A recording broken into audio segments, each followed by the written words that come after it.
that we return the sequence of genetics in its alignment to the energy of the ancient one that was here before. But it's all cycles within cycles, layers on layers. Hey, Rod, what happens to Enlil during the Golden Age? Enlil is gonna be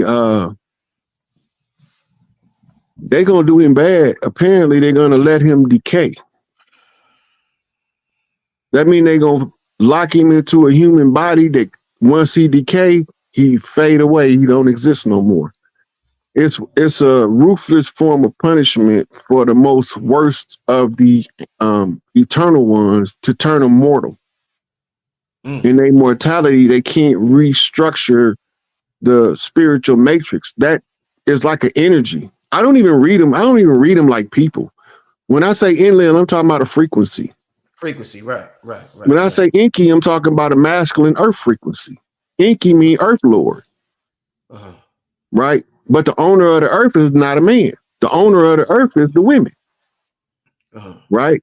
And the men is the ones who protect the women while they take care of the earth. And we carry out the heavy lifting, and they carry out the decorating. What flora and fauna go over here? Right? What new animals should we create? Go tell the scientist guys. Right. Practice your ability to create by creating a new animal. Right. We need something big like a horse with a head like a dog and a tail like a shark. Right. I don't know what the fuck we need it for, but it looked different. Right? We had all kind of creatures of every possible imagination it's been here. Right? In this cycle that we in, nobody was allowed to come in what they call today mythical form. Right? But if you look close, you can see the mythical form peering through their human shell. What you mean? You can see the fairies. They look like little dainty cute girls, but they adults. And they got male fairies too. They little bitty guys, and they look like Prince. Right? And you have ogres. Right? They look obese and big, and their shoulders lean to the floor, and they always got a roll around their neck. Right? You can see the old mythical creature peering through the human form because the spiritual form is trying to conform to the physical matrix. That's deep, man. Wow. Right? You can look at certain people and you can tell they totem animal because they look like them. Right? One dude might look like a monkey. Another dude might look like a dog. Another dude might look like a bird. Right? But you're looking at the impression of the strongest totem in their bloodline peering through their human flesh. This is why they say the eyes are the window to the soul. Right? And if your heart is pure and your mind is open, you can see through the soul of an individual straight into your own. We all connected, but we got to remember that. I want everybody to have a clear understanding of what you're saying, Rod. I want to share this message from a brother who maybe don't understand what you're saying, and hopefully we could understand each other. He says, shit don't make sense. You telling men their whole existence is to fight, but women own some shit that can't defend. This narrative is misleading and divisive. No, he's taking that totally out of context. He's looking at that from the patriarchal view.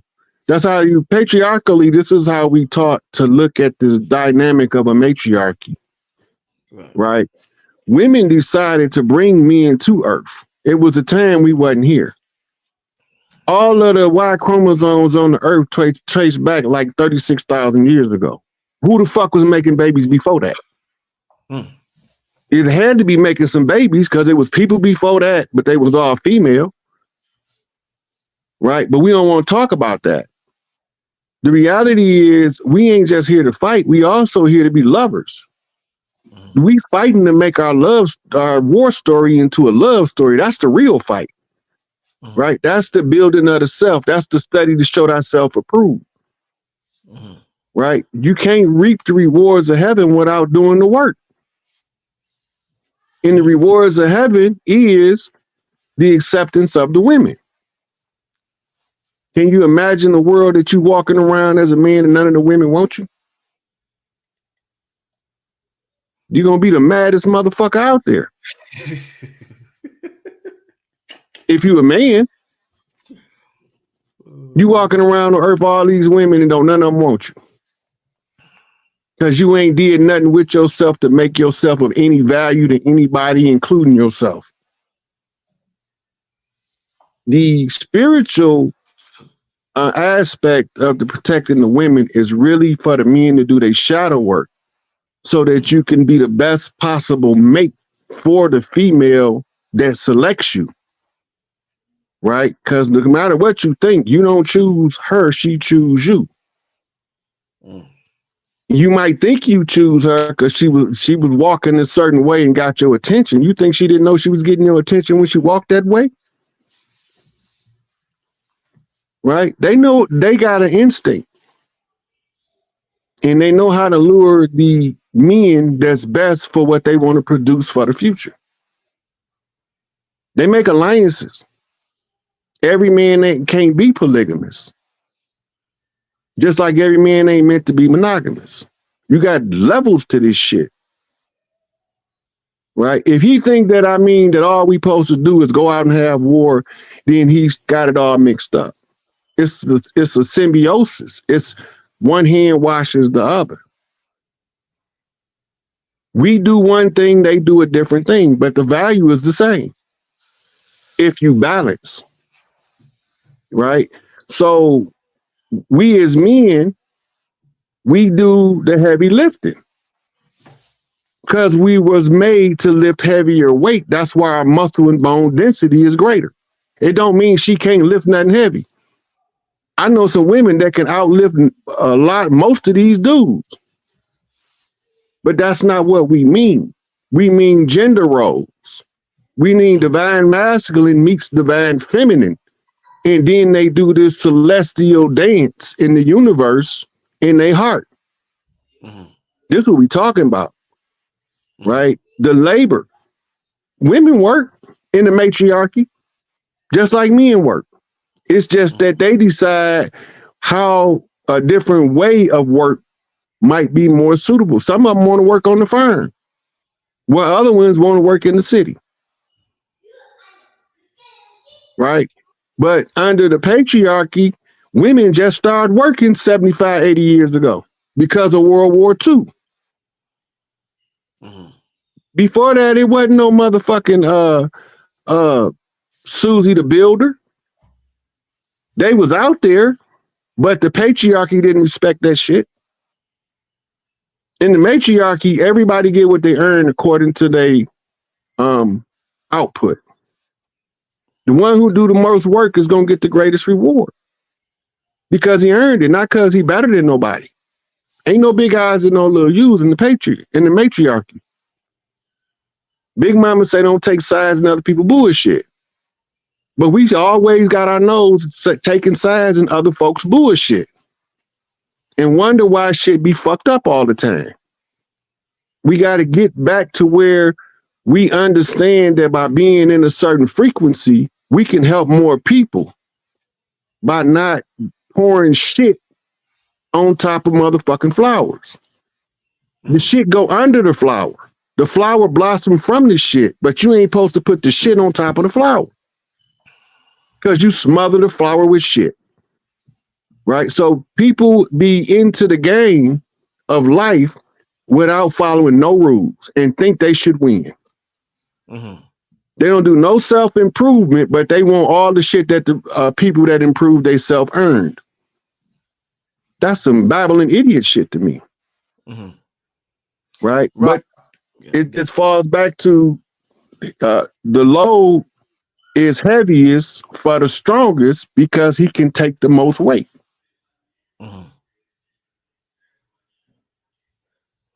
This direct line to source code this 6-hour window that's happening January 15th. When was the last time this happened, Rod? When we had this alignment that we're seeing that's happening in a couple of days? Like 36,000 years ago. 36,000. Okay. Roughly. It only happened every so often. But remember, even when it's time for it to come close, if the people haven't unlocked enough codes, it'll flip them back into the infinity loop. We just trying to get the ascension. We're not trying to stay in the infinity loop. In that case, I could have just kept doing what I was doing. Somebody got to tell these people, and ain't nobody telling them. Just shift your energy from war energy to love energy. Turn your war story into a love story in your heart and your mind. When the frequency hits you, it's going to give you the Holy Ghost.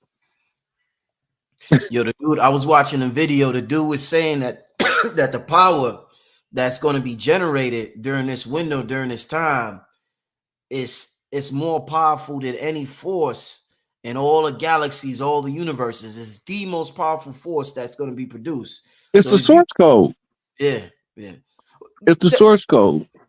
The other extraterrestrials, do they have access to source code? Anunnakis, Palladians, and all these other creatures that we hear about that they on a different clock though. They on a different clock. They on a different clock because they from a different star system.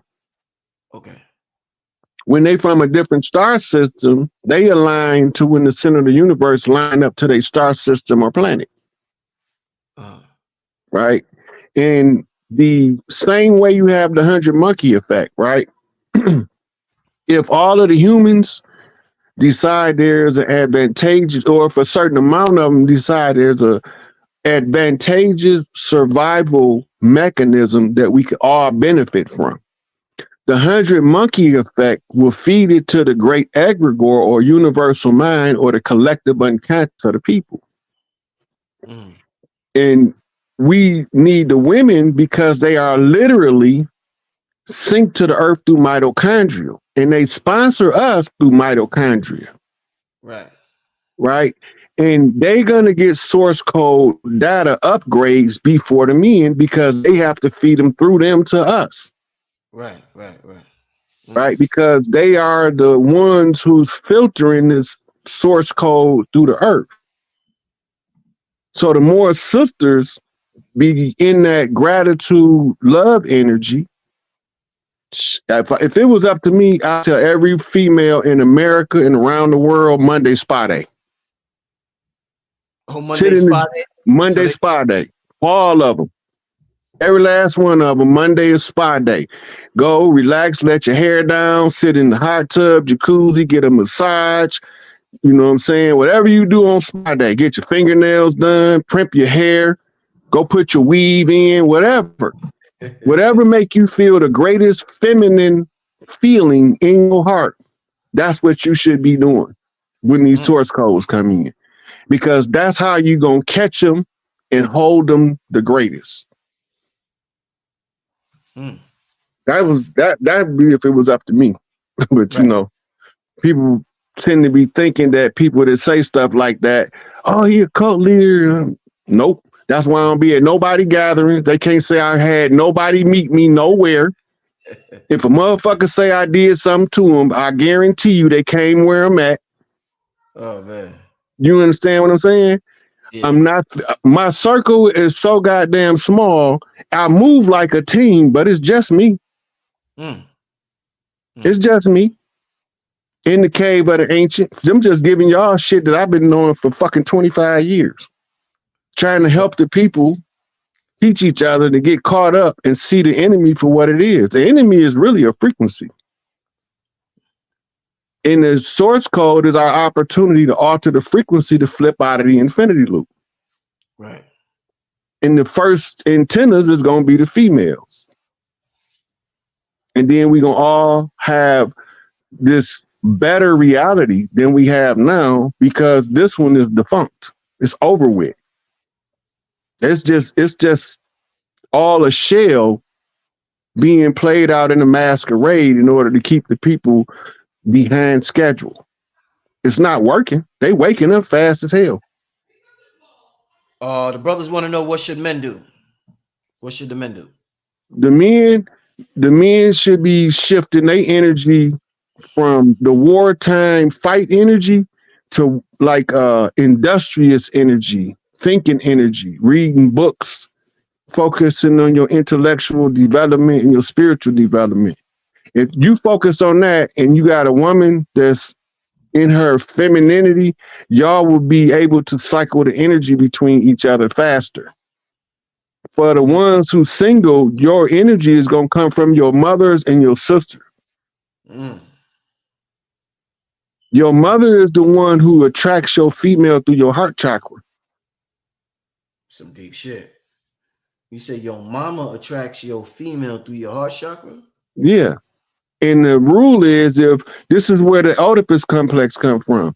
If she don't love you unconditionally like your mama do, and your value in your mama's eyes is great, she can't have you. Your mama gonna make sure you don't end up with a rotten bitch. Right? So that's why it's always best to work on the self, because when the women watching you, and they got a beehive network of psychic connection, they talk about you subconsciously and you don't even know it. They having a whole dialogue about how you walk, your body structure, your gait. They talking about how strong you look or how weak you look. If the bags under your eyes show that you don't get enough rest, what would be the cause of that? They analyzing you all day long. Every woman that you see is feeding her the same information to the next woman they see. And they all building on to your value. This is what make the women be attracted to a man. You know what's funny, Rod? That is what you was just saying. I was just thinking, that's the brother's main complaint about what they call modern woman, is that they ain't nothing like their mama. So they don't want to get with the woman because they know what their mama brought to the table, and they like, this bitch here ain't doing nothing like my mama was doing. So I don't even want to mess with these women out. I hear that a lot from brothers these days. Like, you these know, women ain't got nothing on my mama. If you go to Noble Drew Ali and he's carrying the woman, lifting her above the cares of the world and moving her on to the dry land. Yeah. Right? And it says to uplift fallen humanity. Because the patriarch stole the knowledge from the sisters, it's up to us to teach them what we need in order for us to be better men. Wow. Okay. And if you can raise her consciousness level, it'll also affect your spiritual development and your mitochondrial connection. No, she's probably, because of the miseducation and the division of the family, she's not going to be, none of these women is going to be what those women of old were. But she will customize herself for the right man. So she might not come in with the same value that your mama had, but if she see your value, she's going to raise her personal value to match yours. And your value is determined by how much self-work you do. Do you work out? Do you know how to fix your own food? Do you know how to wash your own clothes? Do you know how to take care of your whole self, where that's not a responsibility, but a privilege? Soon as you take it from responsibility and you delegate it as a privilege, I don't need no motherfucker. I can take care of me. My mama taught me how to wash my clothes, clean my house, wash my dishes, scrub under my sink. She taught me all that stuff. She said, I'm going to teach you everything you need to know. So whatever woman you get, she don't have to know. She'll know that you got some worth. Right? I couldn't understand why I had to stay in the kitchen and cook while my brothers was outside working on mechanics with Pops. I'm in the kitchen cooking with my mama. She's teaching me something. She's teaching me that a cake needs ingredients, and if you put the wrong ingredients in, it won't taste right. Right? Well, I don't need no salt in no cake because I got sugar. You don't put that salt in that cake ain't gonna taste right. The salt gonna balance those sweets out with the grains that you put into the food. Right? I don't need no egg. I got milk. That motherfucker gonna fall apart. It ain't gonna even stick together. Right? Yeah. When you learn these things, it's also teaching you alchemy. Right? When you are masculine, when you're going into the masculine, you're thinking left brain already anyway. The learning to cook by recipe is learning alchemy in the left brain, but you being taught from the right side. The mother is teaching you. And this is why mama's the master. Right. And the master gonna raise a master. Let's get to a couple of questions before we get out of here, Rod. Listen, man, this is fire, Rod. I definitely appreciate you coming on here, man, and dropping it like this, man. Man, family, I was talking to this brother, man. We got like I was gonna do like 3 other shows before this show. We was talking about the black Neanderthals. We was talking about the what's that called? The Cro-Magnon. The Cro-Magnon, the nuclear winter.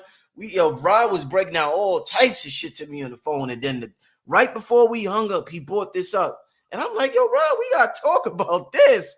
So yeah, it is what it is, man. I appreciate this talk. I'm excited. These are like some exciting times we live in, family. Let's get to a couple of questions. Let me see what's going on. Let me hit up the super chat first.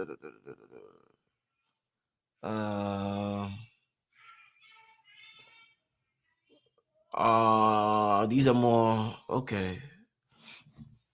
Peace gods, Chief Rod. When you say to forget war, learn to love, should we still learn technical awareness in the martial arts? How do we deal with those types of adversaries out of love? Look, it's better to be a warrior working in the fields than to be a farmer in the fight. You understand what I'm saying? Those things is self-development tools. You can still use